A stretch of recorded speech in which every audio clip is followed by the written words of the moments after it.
Welcome to the Museum Learning Hub's Virtual Exhibitions Technical Workshop 1, Strategies, Project Workflow, and Efficient Design. Brought to you by the Digital Empowerment Project, a nationwide initiative organized by the 6 U.S. Regional Museums Associations and dedicated to providing free, self-paced training for resources for all small museums. Our inaugural series of online trainings focuses on digital media and technology topics and is made possible by funding from the Institute of Museum and Library Services. My name is Justin Jakovac. I am the Executive Director of the Mountain Plains Museums Association, and I'm your host for today's program. My pronouns are he, him. I am a white middle-aged male. My hair is brown and styled in a side part comb over. I have a mustache and goatee. I'm wearing a blue button-down shirt. In the background, there's a gray wall with a teal poster from a 1982 Smithsonian exhibition.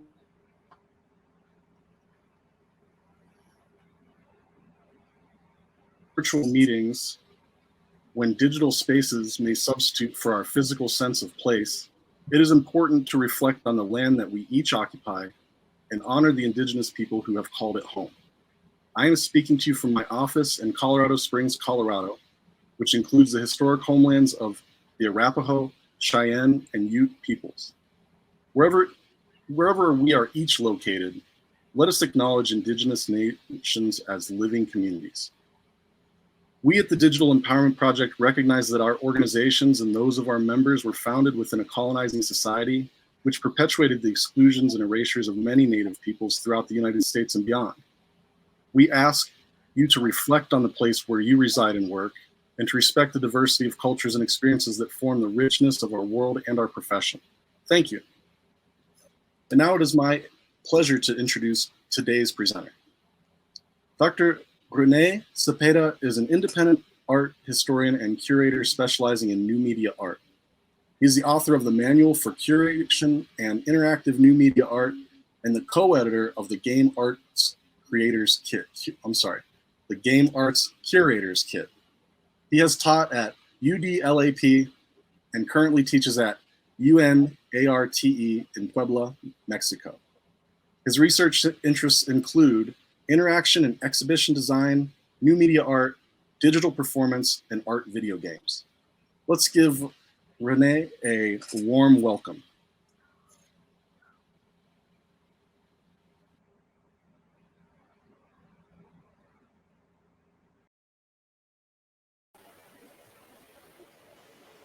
Hi,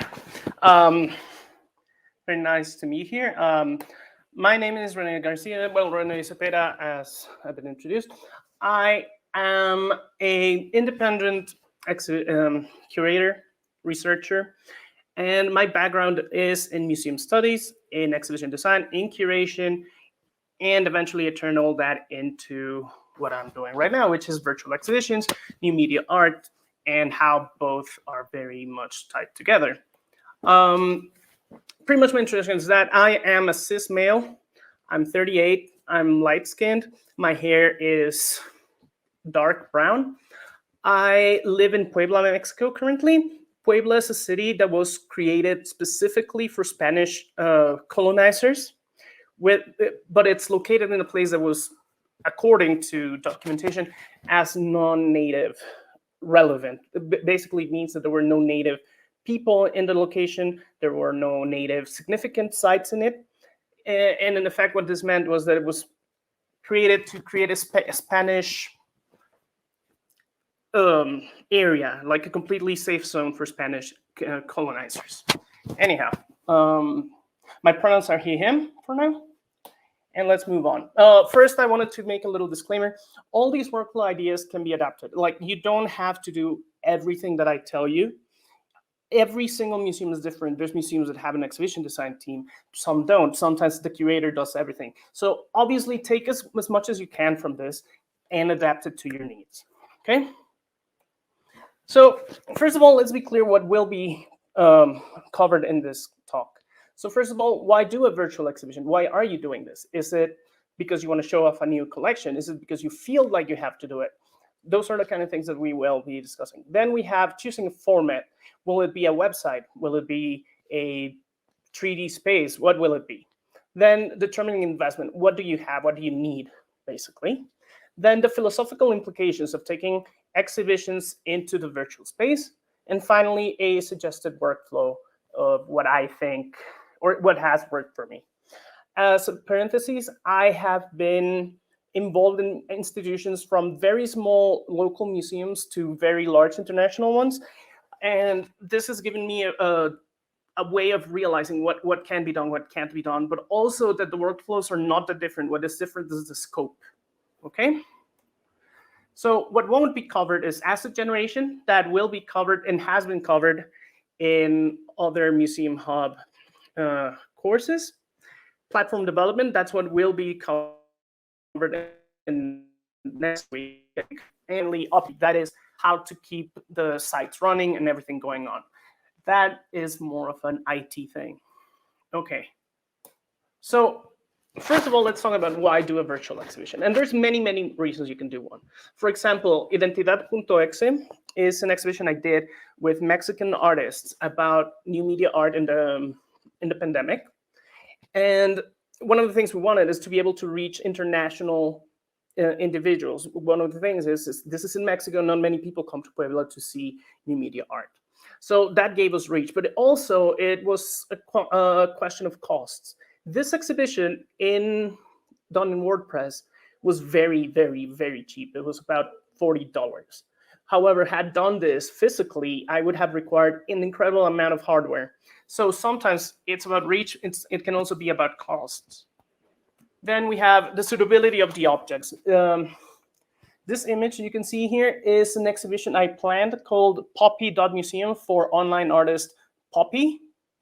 And in this exhibition, you can see YouTube videos. Then there's the image of Baphomet, which is a reference to the music video. But you can also see, like, because of how Poppy works, everything is online and social media. So what I've been trying to do is present the things in the most adequate manner. It was a way to bring the physical to the virtual because it coincided with what Poppy was doing at the time. Another example is accessibility. In the case of the Museum of the World, it is also reach, but it's also the fact that most of us don't have access to all these objects. They're either in collections, they're held in places that most people cannot access. Like the Global South has no access to this. So it is a way to bring the British Museum to the people. And it's also a very interesting website. It's a very simple exhibition, but it's also very visually attractive, although it looks like simple dots. Then this one is leveraging a digital collection. In this case is the NC State University Libraries. They had done their collection. They had a lot of digitalization efforts for their architectural collection, and they wanted a way to show it. And so therefore they created this exhibition of their contents. The next one is prompting a new digitalization effort. Basically, you can use the idea of exhibitions as a way to start your digitalization efforts. So you can say, well, this is not just going to sit there and not going to have any use. We can actually turn it into something that people will want to see. In this case, recreations of Roman spaces. Okay.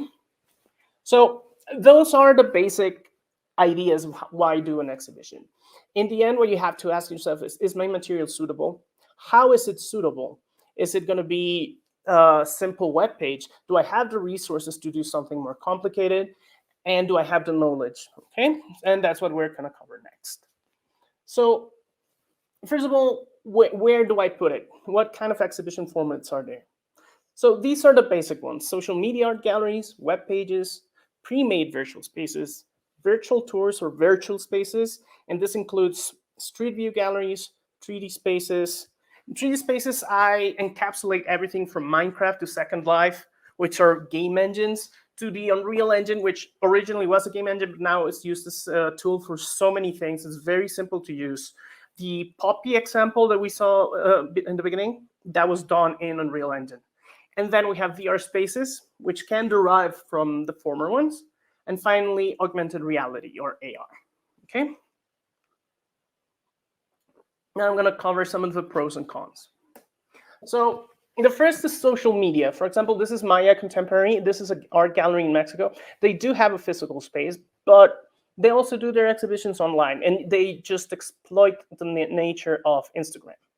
What as you can see, you can click on the paintings and the pictures, and you can get the description of them, and you can keep going until you reach the end of the exhibition.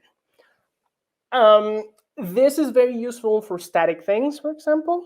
So paintings, some video art can work, but it depends on the time, like the playtime of the object. But it's very limited in what you can do with it. Like you can't customize it. You can't add pop-ups if you want or anything else like that. It's, however, it's very simple. It has incredible reach, and it's also very cheap. The traditional sites, so things like First Ladies of the United States. This is an exhibition. I believe it's the Smithsonian. This is an exhibition that collects paintings of the first ladies and tells you about their history. Again, it's simple. It's not as simple as social media. It's not as simple as Instagram or, let's say, TikTok, although TikTok would be better for performances. The advantage that this has is that you can add metadata. Basically, you can add extra detail. So if you click on any of the paintings, it will take you to an explanation of who the first lady was, and then extra articles and information on each one of them. So that's one of the advantages of web pages. Actually, web pages can contain any of the others within themselves. It just depends on the level of complexity. Then we have the pre-made or custom, pre-made exhibition spaces, sorry. In this case, there's many services. This is one exhibit, and what they do is that they give you a space for a certain amount of money for a certain amount of time, and you can then determine like how much you want to pay in terms of size and everything else.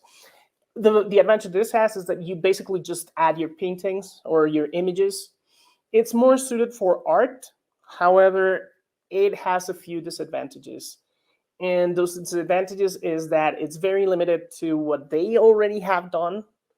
The media you can show, some of them won't support video, sculptures out of the options, but it's a simple way. If you have something that's on paper, it's very easy to translate. So photography, paintings, posters, anything like that can be shown very easily in these spaces. And it saves you money in the long run.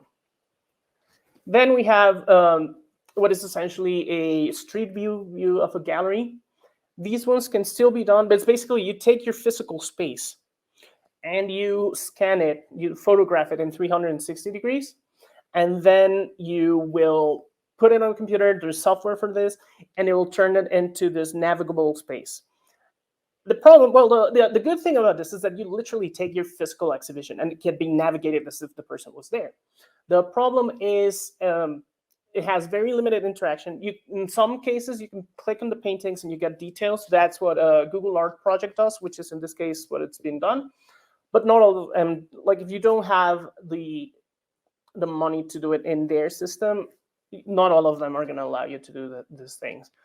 But it's very nice if you already have something done and you want to show it, especially with the pandemic. This might be a good idea for some of you.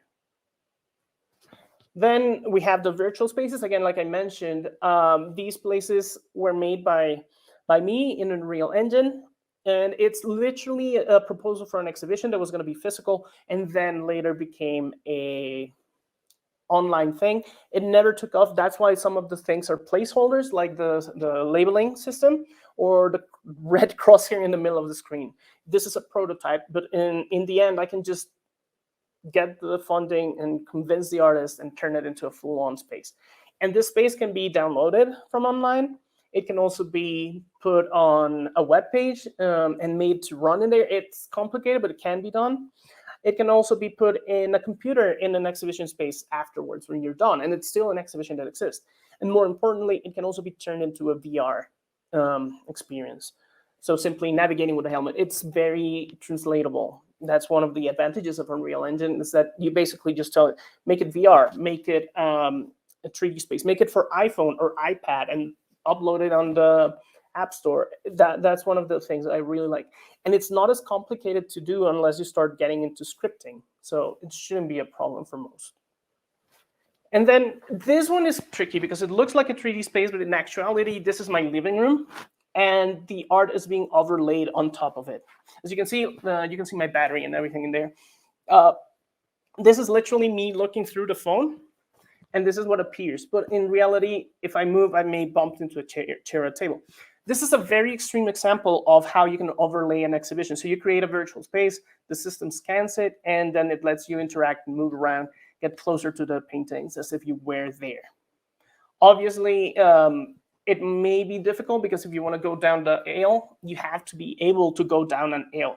If it's not there, you will have someone bumping into something if they're not careful. However, you can also do it without the extra 3D stuff and just map it to walls and the floor and things. There's a very an app called a Fourth Wall app, which does this.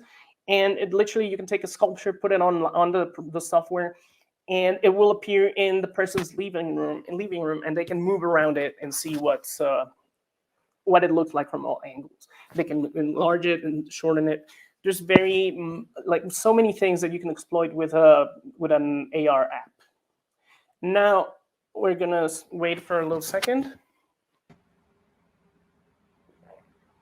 while I get a drink. Okay. So now that we've covered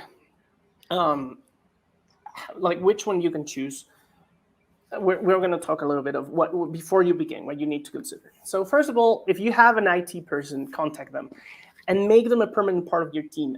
Unlike other types of exhibitions, IT will be very helpful because they can tell you what can be done in-house, what can't be done and must be commissioned. They may even have ideas of how to present. And I've had this happen where I had this idea specifically for the Poppy prototype, and talking to an IT person I knew, and they were like, well, we can do this instead.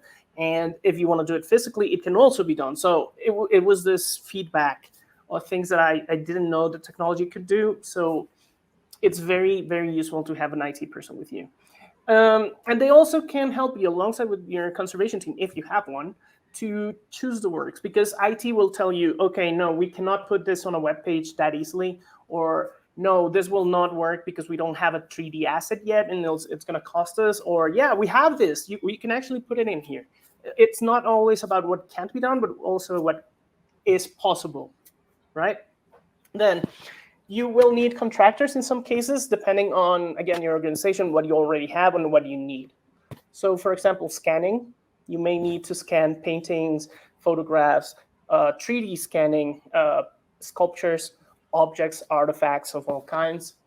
You will need 3D and 2D design. So for example, if you're going for the 3D spaces like this one, you'll need someone with knowledge to do this.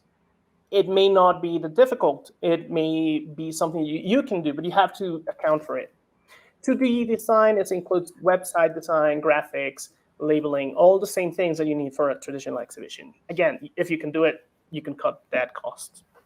Asset generation, again, it's part of the scanning and everything else, but it also includes generating wallpapers for the walls you're using, or generating the labels, the signs, a tea table if that's what you need for your space, all those kind of things. And finally, environmental artists, that's a typo, which are people that can lay down everything. Again, it can be the same person. A lot of these things can be done by the same person, but you have to know what's possible, okay? Then you have to look, you have your works or your wish list of what you want to show. You need to determine what has been generated and what will have to be generated, because that will influence your budget. Maybe you decide to take it out. Maybe you decide to keep it in, right? And then you move on with your work selection. And when you do this, again, keep in mind all the things that have been mentioned. Ideally, you want to use things you already have done, unless you're using it as a way to generate new assets, and maybe because of funding, which we will cover in a bit. So that's before you begin. Once you have the answers to all of these things, that's when you can move forward. Funding is a very interesting thing that can be done. For example, you can take donations from your patrons, or you can even start a Kickstarter. For example, the Marina Abramovich Institute was funded, even though it never pull through, but that was for political reasons. It was funded through Kickstarter. So you can kickstart an exhibition, an online exhibition, make your case, create your Kickstarter page, avoid GoFundMe because nobody trusts it because it's an open goal. And if you don't meet the goal, they will keep, you get to keep the money, but it makes people hesitant about it. Kickstarter is more reputable. Anyhow, so this can help you find funds. But there's also other things. For example, for virtual exhibition grants, the Char Foundation, I found, had last year a grant for creating digital exhibitions, particularly of heritage spaces. So there's many more, obviously. I don't know them all, and since my work right now hasn't gone in that way, and I'm not in the US, I haven't been able to find. But there's also a collection digitalization grant can also be used because, again, as I said, well, you can put as an impact factor that you will be creating exhibitions with these things. So, for example, the digitizing hidden collections and archives, again, it specializes in small museums that want to digitize their very niche and specialist collections. And again, they want you to make exhibitions out of those things. So these are some of the ways that you can get funding. Of course, you can, if you have already an exhibition fund, it can be used because otherwise it's just sitting there. Now, let's go to philosophical implications.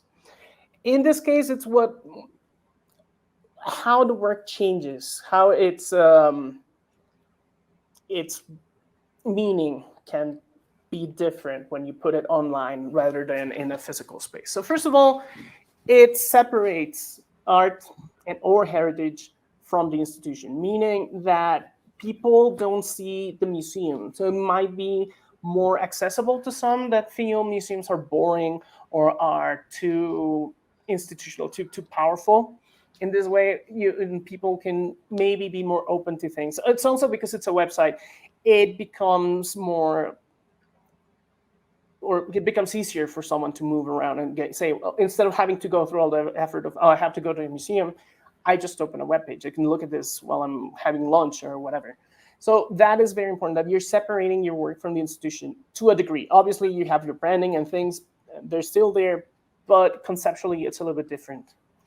Another possibility, although it requires a lot of programming, is the reactivation of interaction. So this works specifically in the art world. For example, works like Elio Itisica, which is a Brazilian artist that made a lot of artworks. I will write the name if you want in the comments because it's a very difficult name to spell. But this artist, what he does is works that were supposed to be touched, open, interacted with, and now they're in museums locked behind crystal cases.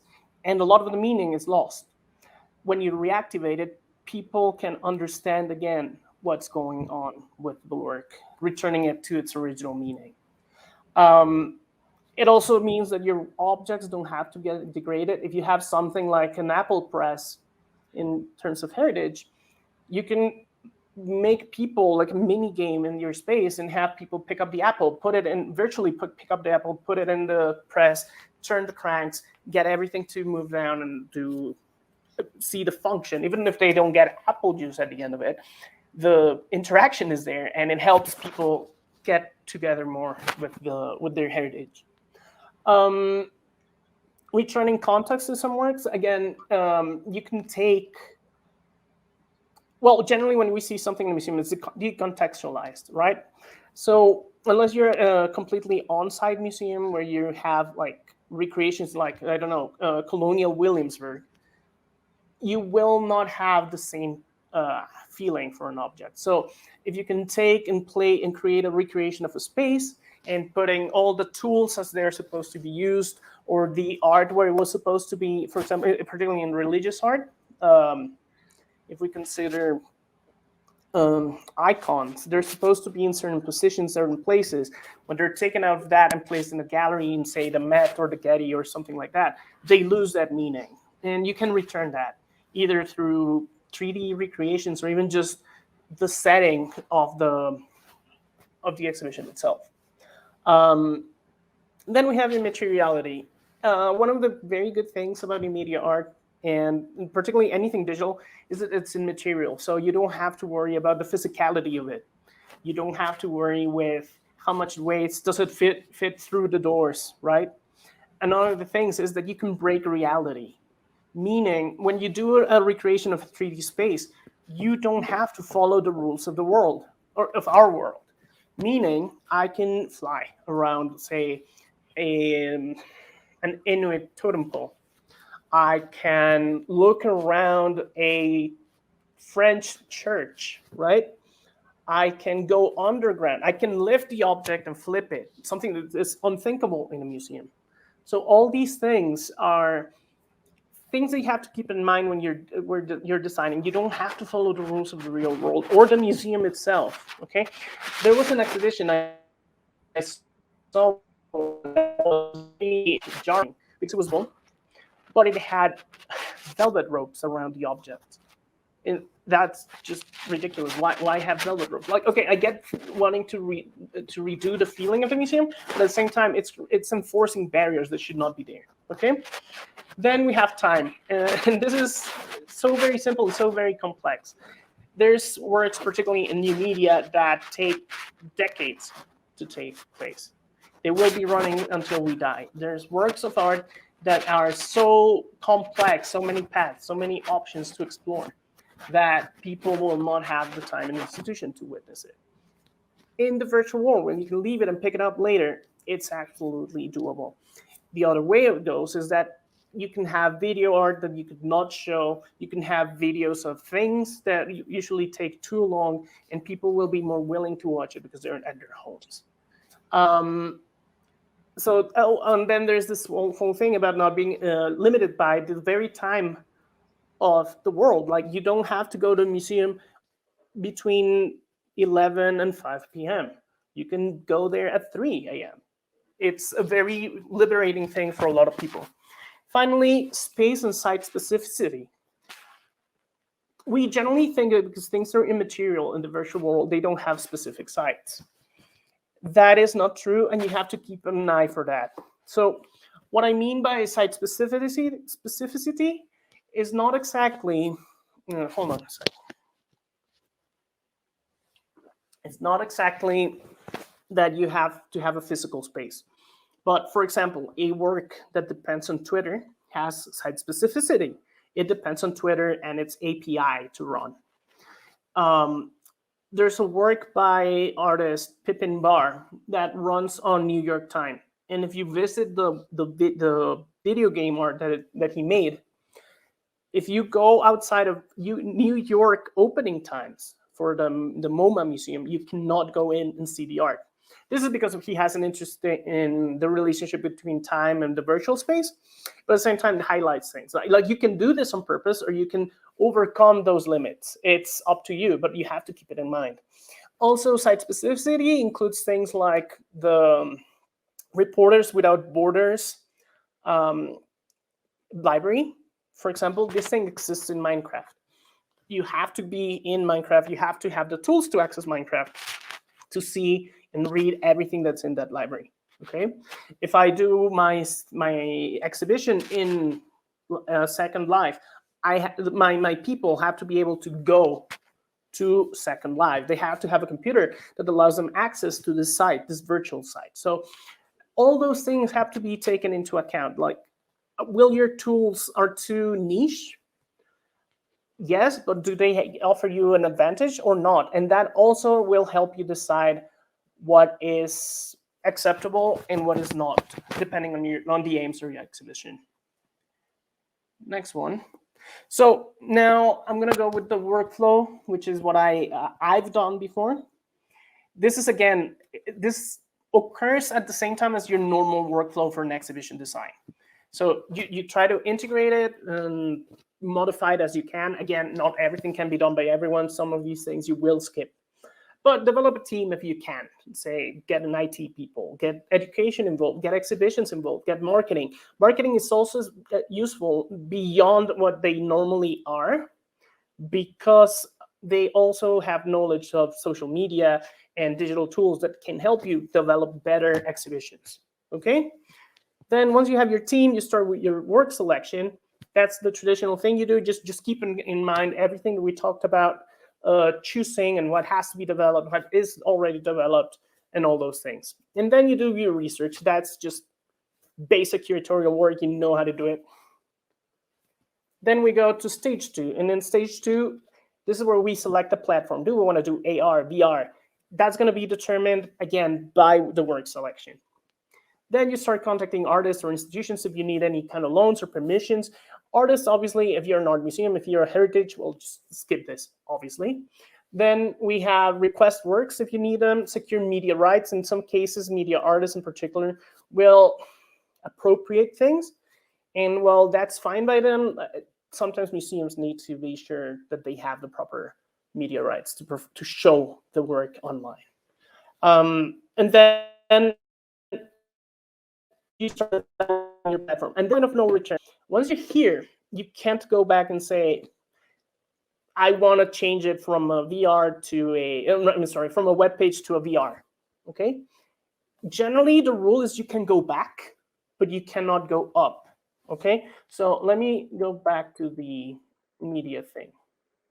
I can explain this. Okay. So here we are. So you can go from AR, VR, 3D, and Street View down to pre-made virtual spaces or to web pages.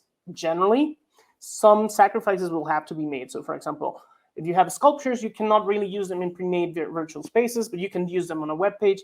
It's more about figuring out what to do. However, if you had the idea of making a web page and then halfway through you decide to do a 3D space, you're going to run into costs. You're going to run into issues of finding people. You're going to delay your progress for about a year. So be very careful when you start developing. And by developing, I mean get your technology ready.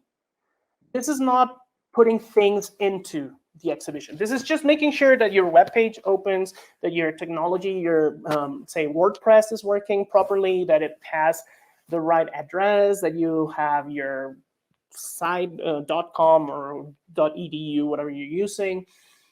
Make sure that that's what developing the platform. Make sure that it's ready to have things poured into it.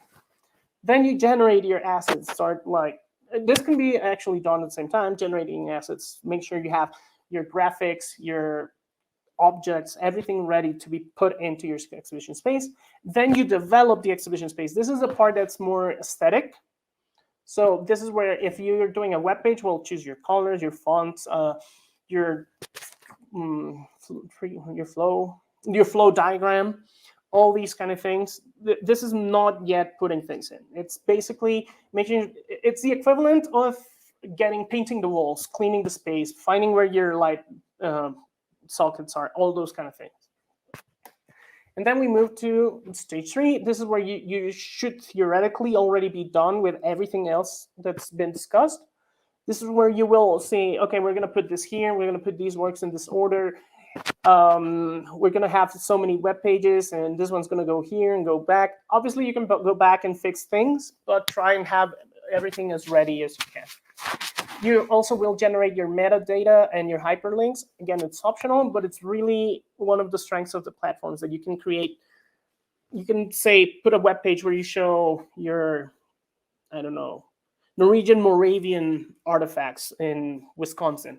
And you make a link that takes you to a definition of what Moravian is, or why they're Norwegian, even though they're in Wisconsin, things like that. Then plan your activities. Zoom tours of 3D spaces and web pages can be done. It's very simple. The problem with Zoom is that you have to invite the people. There's a lot of, there's more interaction, yes, but at the same time, it's more limited. This can be very good when you want to do something with like a VIP team or group of people. You can take your stakeholders, your museum, your committees, all kind of things like that. All those people you can show them through Zoom. It's more private. If you want to do something public facing, I would recommend a live stream. Museum Hub also has an explanation of how to do live streams. I recommend you watch that. But the thing is, with live stream, everybody can look at it if you do the proper social media, and people can access it. It's exactly how you're doing it right now. So you can put it on Facebook, YouTube, Instagram, even. and it gives you a lot of access. Curator talks, where you can have a curator sit. It can also be part of a live stream, where the curator can take answers like a Q&A, and why did you choose this? And then the curator can go open a relevant thing or point out things, or the curator can simply talk about their interest in creating this space or exhibition. And then figure out other modes of engagement. There's things that I haven't thought of. I'm pretty sure that you have creative people, or you yourself are a very creative person and can think of new ways of creating interaction and activities that will not let the website be just a static thing, or the exhibition just be what it is. Okay. And then, for example, for the extra modes of engagement, this is not possible for everyone, but with 3D printing, it can be done. This little guy, this is a jade elephant from Egypt. Sainsbury for visual in the UK. And it's a favorite of everyone. I studied in this museum. And everybody, the community is very enamored with this little hippopotamus. And the museum has not exploited this. How can this be turned into an activity or something that becomes engagement? Well, the museum could do 3D printing using their digitalization efforts to create 3D printed versions of the elephant. You can download the file or buy the printed animal. You could generate plushies. You could even create something that's very interesting, which is have your shop take things from the collection. And maybe because this is digital, people can make like a wish list or a shopping list, and they click, I want to get a memento of this or a memory of this. And at the end of the exhibition, you can say, hey, go to a store, and everything that they liked, it can be turned, like could say, well, you can get a t-shirt of this painting, or you can get a print, or you can get a 3D printed version of this jewelry. I actually know of jewelry makers that will make historical recreations of your products. So you could talk to them, and through the website, just generate this synergy that will let you to, it's horrible, but monetize your collection, which is something that right now we're struggling with as institutions. So the idea is be creative with what you have and exploit the fact that it's 3D scanned or digitized in one way or another. Okay, now I want to share with you a few more resources. So first of all, my own thing, which is the Manual for the Creation and Display of Interactive New Media Art. There should be a link in the comments. This is specifically for new media art. However, many of the things in there can be used by Heritage, because I actually derived this from one of my dissertations in Heritage. Then exhibit.com, that's the exhibition, pre-made exhibition spaces that I mentioned. Unreal Engine, which is a 3D engine you can use. Unity is the competing version of Unreal Engine. Both are very friendly. Unreal Engine is super friendly towards creators, particularly you don't pay a licensing fee unless you make $1 million, which never gonna happen. And then we have the Fourth Wall app, which is a VR app. You can talk to them and integrate your works or things like that into their app, or they can help you find other solutions. So those are just a few resources. Will be in the forums like that were mentioned in the beginning. So I can help, if you have any questions beyond today, I can answer them there. So I want to thank you for watching, taking time to listen to this.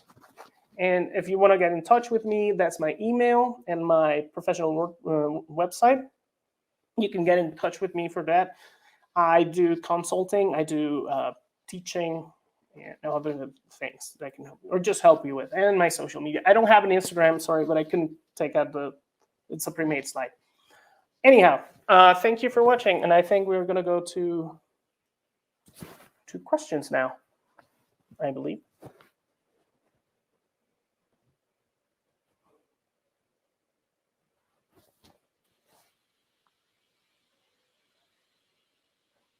Renee, thank you so much. That was wonderful. I do have a few questions for you. So yeah, thanks for such a comprehensive discussion here. Have you ever heard of any WordPress plugins that are appropriate for or good for virtual exhibitions? I really haven't gotten involved with WordPress that much. I just use what it is, what it has, what's available, and I do a little bit of coding. So I generally just fix things myself. Great. Let me see. You might have covered this, but I have a general question. The basic skills and equipment that are needed to get a virtual exhibition started? Well, it depends on the mode you want to go in. So, for example, the most basic is just basic social media knowledge. If you want to do something like Instagram or Twitter, all you need is a phone, the images you want, and just general knowledge of how to use the thing. However, website design experience may be useful. Um, the next one, right, is going to be about precisely this very thing and integrating into WordPress and creating exhibitions in WordPress. So that is another option. For pre-made virtual spaces, you really don't need any experience. You just have to get in touch and explain what you submit. For virtual tours and virtual spaces, it depends. Minecraft, you just need to know how to use Minecraft. I'm pretty sure some of you have children that can teach you how to do marvelous things. Minecraft is incredibly flexible. Second Life gets a little bit trickier. For that one, you do need to go and learn a little bit more, but everything is doable by yourself. Literally, all of these, except Unreal Engine, can be done by anyone. Just go on YouTube and learn how to generate assets in Second Life. And I think that Second Life will be covered by, I'm sorry, I forgot her how to pronounce her name. The third presenter in this program. I'll get that name in 1 second here. I can Oh God. Yeah, I don't want to butcher her name. But anyway, so she's going to be teaching about that. And then finally, Unreal Engine. I personally learned how to use Unreal Engine in the period of half a year. It's not that difficult. They have a very good tutorial system by them, and it teaches you everything you need to learn. Literally, it's just being comfortable with a computer. You do need, for Unreal Engine, a very, very powerful computer. And we're talking, go looking for something like a gaming computer. Yep. So it has to have a very good graphics card. It has to have a lot of memory, and it has to have like a good display. You want at least 2 monitors for that. Well, that's a personal recommendation. I think that's pretty much. And VR and AR are derived from Unreal Engine, basically. But you can always just find. It's not as expensive as it seems to get someone to help you. Awesome. I think that's it. Okay. That name you were looking for, Dr. Natrice Gaskins will present on August 26th, and we had a meeting where you all met. So yeah, I appreciate you giving a call out for that one. So two weeks from today is the one that will go into great detail on exhibition design in virtual environments. And she's a master at it, so yeah, of course it's going to be fantastic. And going to webpage, that's again, forgot his the pronunciation. I knew. The second one. Yeah, sure. That's Adriel Lewis. Adriel. Yep. And that'll be next week.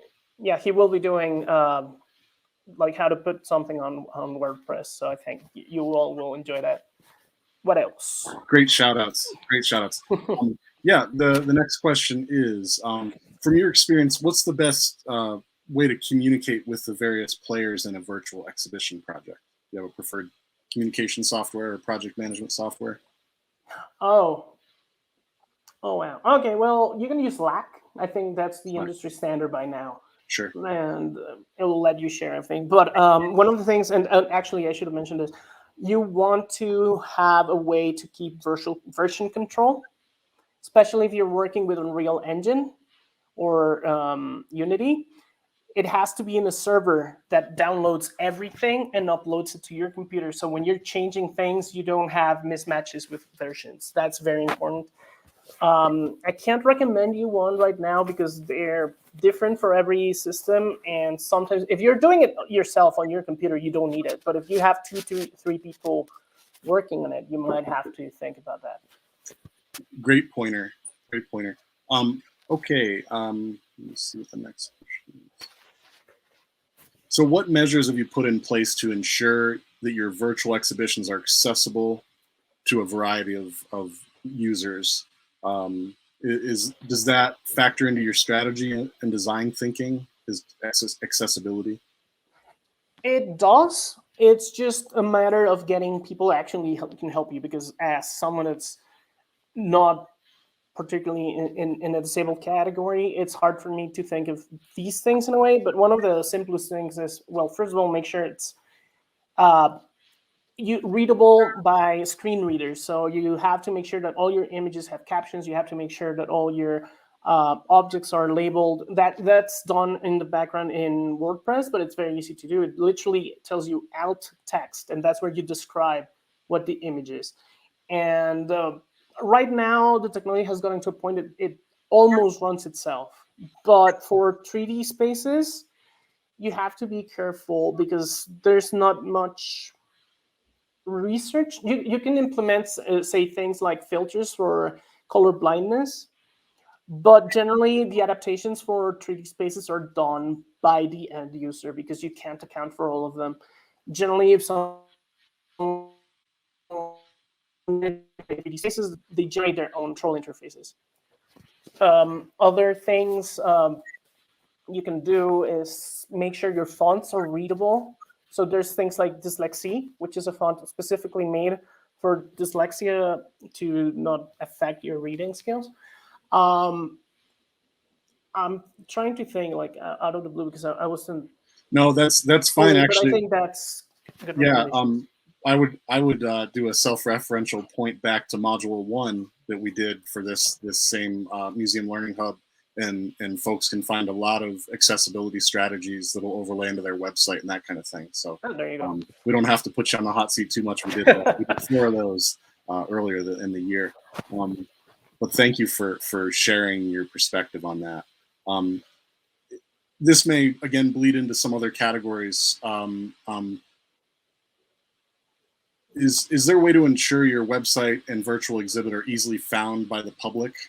Again, okay. Reloaded, right? So 3 things you can do. First of all, social media, market it, because that's one thing the museums don't do. Or I noticed that it's very poorly done. Don't just exploit tags, exploit Zoom, exploit Instagram. One of the things that I've noticed is that all museum people still think that Facebook is relevant, and it's not.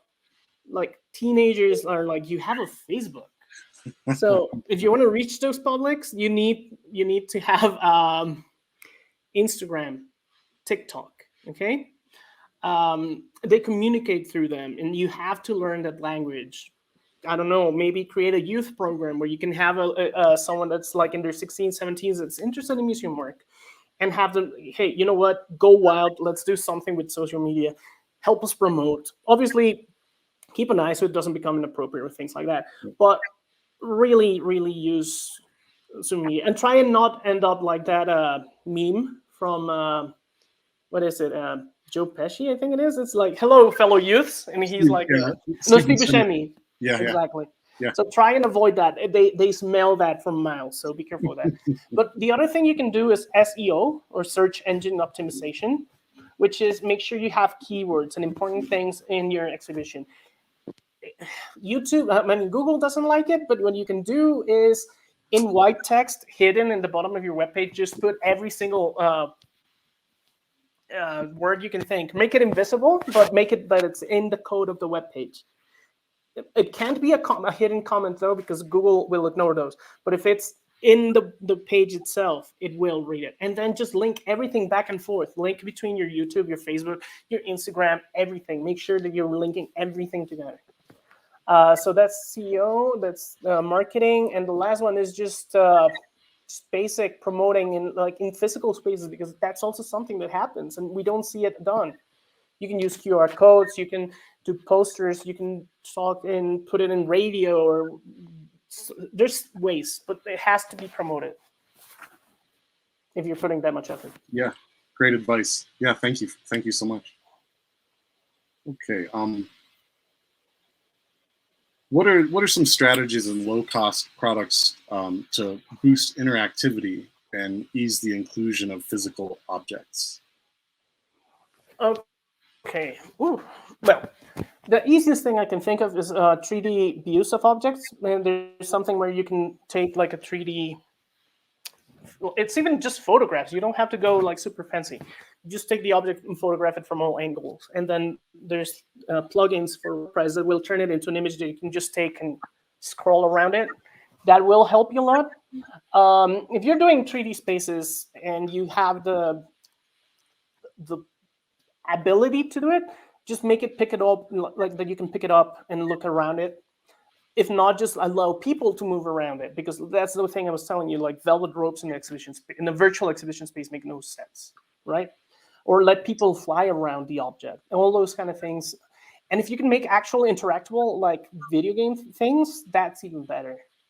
If you want some examples of very good ways of doing that, get Assassin's Creed Odyssey, or maybe your kid already has it, and ask them to put it on the tour mode. And that will give you so many ideas. And they're doable. You just need someone. In that case, you will need someone to help you with the programming. But on web pages, you can do things like sliders, zooms, all those kind of things that will let you, you know, video the objects in a better way. Great. That might dovetail with a general question that I'm seeing here, and I wonder, the question's phrased, do you ever need contract help? But I would probably rephrase that and say, what are the things that you outsource? I mean, we've talked about a lot of things that can be done in-house. And what would be the things that kind of step beyond the boundary and make you want to bring in that extra contractual help, Yes. rather than maybe bringing it into your own skill set?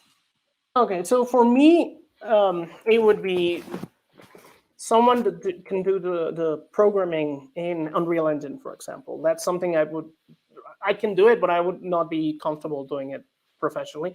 I would ask someone, hey, I need you to generate blueprints for these things so I can do this, this, and this. You have to be very clear what you want, how you want it. But contractors, it's very easy to find someone. There's a lot of people that are doing video game degrees, video game programming degrees, and they don't have jobs. So you can find these people, and they will be super happy to help you. It's good for their CV. Obviously, pay them, but they will be very happy to help you, because it lets them get into the industry or just generate a business just from this. 3D design, 2D design, depending on how rushed I am, I will generally get a designer to help me with that. And if if I don't have a collections team, obviously for generating assets, I would get a contractor to do it. And that's also mentioned in the prior workshops. Sure. But those are the people I would. But I can generate the space myself. And I guess maybe a corollary to that, and I'll apologize if you've kind of covered this part of it, but for those of us who are a one-person or two-person operation, museum-wise, what types of programs would you suggest starting with? So, like, opposite of the last question, if we're not going to use a contractor, if we're going to learn it ourselves, where would you start? Okay, so this really depends on your personal skills and willingness to learn. Sure. So, sorry. Social media, baby, easy, super easy. You can do it. Anyone can do it. Web pages, depending on how complex you want it and how interactive you want it, you can do it. WordPress, like even the basic one that's free, it's very flexible. Like Identidades Sexe, the one I mentioned, which you can actually go to, this one. It's actually Identidad.exe, but that's not the web address. I'll have to give you the proper one. That one, I did it myself in like a month. This one, the 3D spaces, I did them myself. So let's go back. Pre-made virtual spaces, you don't even need to know anything except uploading images. Virtual tours, street view galleries, that one I can't do. I know people that can do it, so I would actually get them. But if you can do it, go ahead. 3D spaces, Minecraft, super easy again. It just depends on how willing you are to add interaction, or you want to do a virtual space. Really recommend you check Reporters Without Frontiers for that one. Second Life is tricky, but it's all YouTube videos. You can learn it. Unreal Engine gets trickier the more things you want to add, but the very basic building that you can walk around and look at things, it's simple. You can learn to do that in a week. And VR spaces is the same thing with Unreal. You just have to add like some things that are called actors, but it's literally drag and drop. And AR I'm not very familiar with. That one, it's more complex. That one I would get someone. So that's the least one I would recommend. That's awesome. I really appreciate the feedback and the detailed instruction about kind of where to get started. I personally very much identify with the folks who are bootstrapping it themselves. So, any final thoughts today, Renee, before we go into final housekeeping? Well, no, I think I've covered pretty much what I wanted, but I'm always open for questions. I'm not going to charge you for basic questions. Like, if you want to get in touch and discuss some of this or some recommendations, obviously I can do it. I'm really grateful for what you're doing. I think it's a very, very nice thing, and I think it will help museums become better, which is my goal in the end. Wonderful. Thank you again. We appreciate you being here. No, thank you. Okay, and a few final notes here, everyone. Please remember to visit the forum on our website and ask further questions. Follow us on social media to stay aware of future programs, and join us for the second technical workshop. It'll center around web-based curatorial approaches, with the curator of digital and emerging practice at the Smithsonian and Asian American Center in Washington, D.C. That's Adriel Lewis that we mentioned a little while ago. So thank you again, everyone, for being here today, and have a great week.